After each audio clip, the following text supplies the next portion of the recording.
25 अगस्त 2020 की तारीख, 5 साल गुजर गए और अब तक उमर खालिद सलाखों के पीछे है। मार्च 2016 की वो तारीख थी जब पहली बार उमर खालिद पर एक एफआईआर दर्ज की गई थी।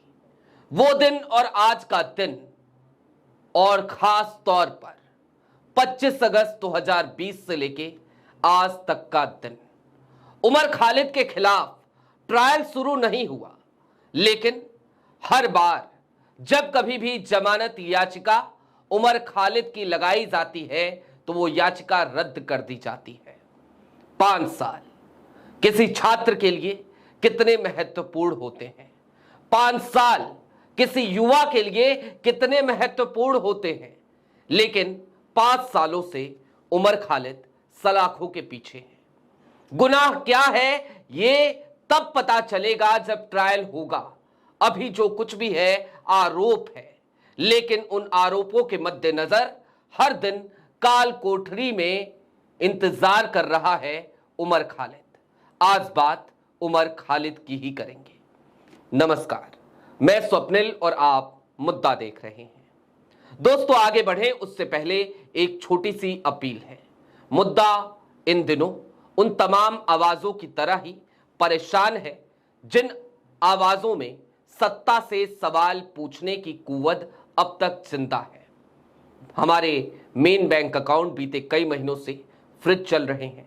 हमारा 2.5 साल पुराना चैनल हमसे 2 महीने पहले छीन लिया गया, लेकिन फिर भी हम रुके नहीं, झुके नहीं, डरे नहीं। सत्ता से सवालों का सिलसिला यहां जारी है, जारी रहेगा। ऐसे में उस दौर में जब मुद्दा डे टू डे ऑपरेशंस में मुश्किलात का सामना कर रहा है, यदि आप चाहें तो छोटी छोटी मदद मुद्दा की जरूर कीजिएगा। इसके लिए आप स्क्रीन पर दिख रहे क्यूआर कोड या नीचे दिख रहे यूपीआई नंबर का इस्तेमाल कर सकते हैं। आगे बढ़ते हैं और सबसे पहले मैं आपको उमर खालिद का एक बयान सुनाना चाहता हूं। उमर खालिद का ये एक बयान जो इस बात को रेखांकित करता है कि कैसे उमर खालिद नफरत नहीं फैला रहा था, वो तो मोहब्बत बांटने की कोशिश कर रहा था। वो देश के तमाम नफरतियों को ये बता रहा था कि यदि तुम नफरत के बीज बोओगे तो हम मोहब्बत का पैगाम लेकर आ जाएंगे तुम्हारे सामने।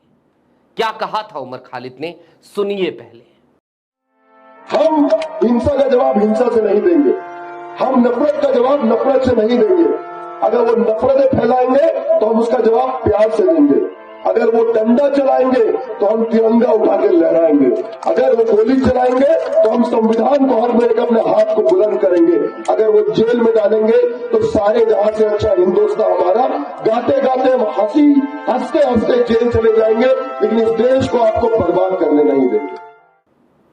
उमर खालिद के इस बयान को सुनने के बाद क्या कहीं से कहीं तक आपको नफरत की बू आती है? मुझे नहीं आती। मुझे लगता है कितना ही सुलझा हुआ कोई व्यक्ति है, कोई इंसान है जो खुलकर मोहब्बत की ही बात कर रहा है, जो खुलकर संविधान की बात कर रहा है, जो खुलकर लोकतंत्र की बात कर रहा है, जो कह रहा है, खुद से कह रहा है कि तुम हमें जेल में डाल दो, लेकिन हमारा तरीका और तरीकेकार यही रहेगा कि हम मोहब्बत बांटते रहेंगे, संविधान के दायरे में अपनी आवाज बुलंद करते रहेंगे। लेकिन क्या संविधान सबके लिए एक जैसे ही काम कर रहा है आज की तारीख में? क्या कोर्ट की वो तमाम 4 दीवारियां आज की तारीख में सबको एक समान न्याय दे रही हैं? अगर ऐसा होता तो फिर उमर खालिद को तारीख पर तारीख नहीं मिल रही होती। दोस्तों, 1800 से ज्यादा दिन जेल की सलाखों के भीतर उमर खालिद हर एक गुजरते दिन के साथ न्याय की उम्मीद टूट जाती होगी और हर एक नई तारीख पर एक छोटी सी किरण कहीं न कहीं जागती होगी। लेकिन देर शाम होते होते वो उम्मीद फिर से नाउमीदी में तब्दील हो जाती होगी।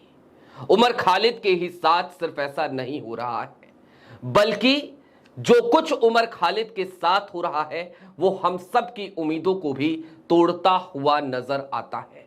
उम्मीद इस बात की कि इस देश में संविधान का शासन है, उम्मीद इस बात की कि इस देश में लोकतंत्र कायम है।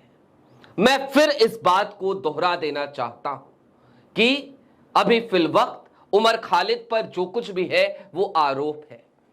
उसने गलती की है, नहीं की है, उसने गुनाह किया है, नहीं किया है, यह साबित तो तब होगा ना जब ट्रायल होगा, जब सुनवाई शुरू होगी।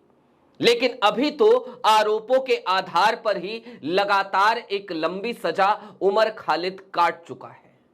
क्या उमर खालिद यदि कल की तारीख में ट्रायल के बाद उसके ऊपर लगे हुए आरोप सिद्ध नहीं होते हैं, साबित नहीं होते हैं, तो उसके जिंदगी के ये बेहतरीन 5 साल जो बेहतरीन हो सकते थे, जो उसने काल कोठरी में गुजार दिए, क्या कोई सिस्टम उसे लौटा पाएगा?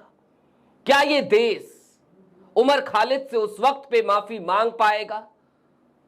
और इससे भी आगे का सवाल ये कि जरा सोचिए, उमर खालिद कोई पहला नाम नहीं है। राजदीप सरदेसाई की एक क्लिप आज की तारीख में बहुत तेजी से वायरल हो रही है और राजदीप सरदेसाई ने उस वक्तव्य में अपने कुछ चीजों को अंडरलाइन किया है। आज प्रशांत भूषण ने भी उस क्लिप को शेयर किया था। मैं चाहता हूं कि आप एक बार राजदीप सरदेसाई की उस क्लिप को भी सुन लीजिए ताकि आप समझ सकें इस देश में न्याय कैसे सबके लिए समान नहीं है। Not a tale of two cities, but a tale of two journalists must be told to you to understand how this country works. In October, or rather November 2020, a vacation bench of the Supreme Court, headed by the distinguished former Chief Justice D.Y. Chandrachud, sat on a Saturday because Arnab Goswami, another former colleague of mine, who had been arrested, I believe wrongfully, by the Maharashtra government in a case of abetment for suicide and spent all of 6 days in jail. The court opened on a Saturday to ensure Mr. Goswami was given his constitutional freedom.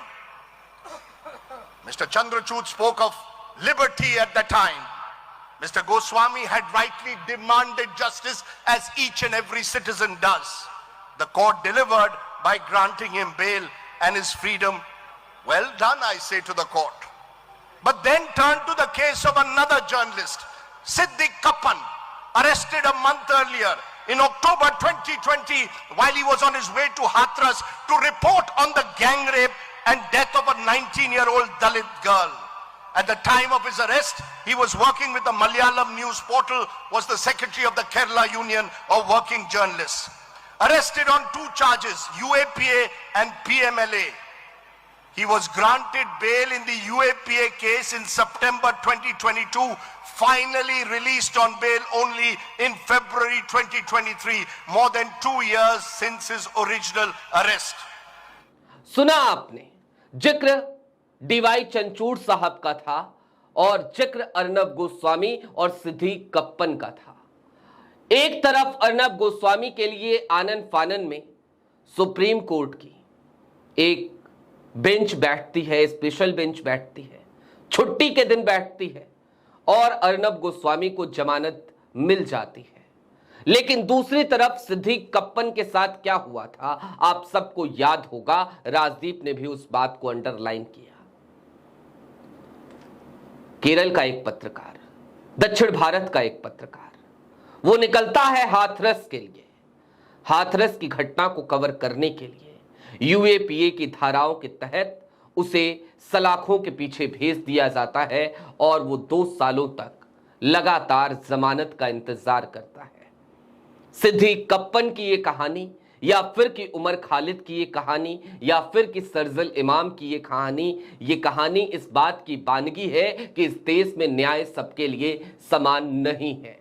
और साथ ही साथ ये बानगी इस बात की भी है कि आज की तारीख में हम स्वतंत्र तो जरूर हैं, लेकिन हमारी स्वतंत्रता कई बार मोहताज हो जाती है सिस्टम के। वो सिस्टम जिस सिस्टम में आज की तारीख में कहीं ना कहीं दीमक लग चुके हैं।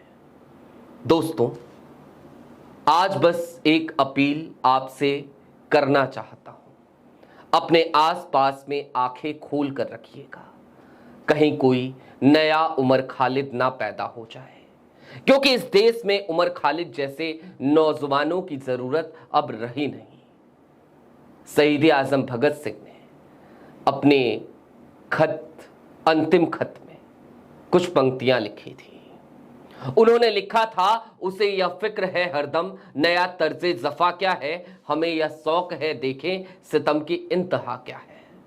लेकिन आज की तारीख में जो कोई भी युवा भगत सिंह की इन पंक्तियों की तर्ज पर सितम की इंतहा को देखने की कोशिश करता है, उसे मापने की कोशिश करता है, उसका हस्र उमर खालिद जैसा या फिर कि सिद्दीक कप्पन जैसा ही हो जाता है।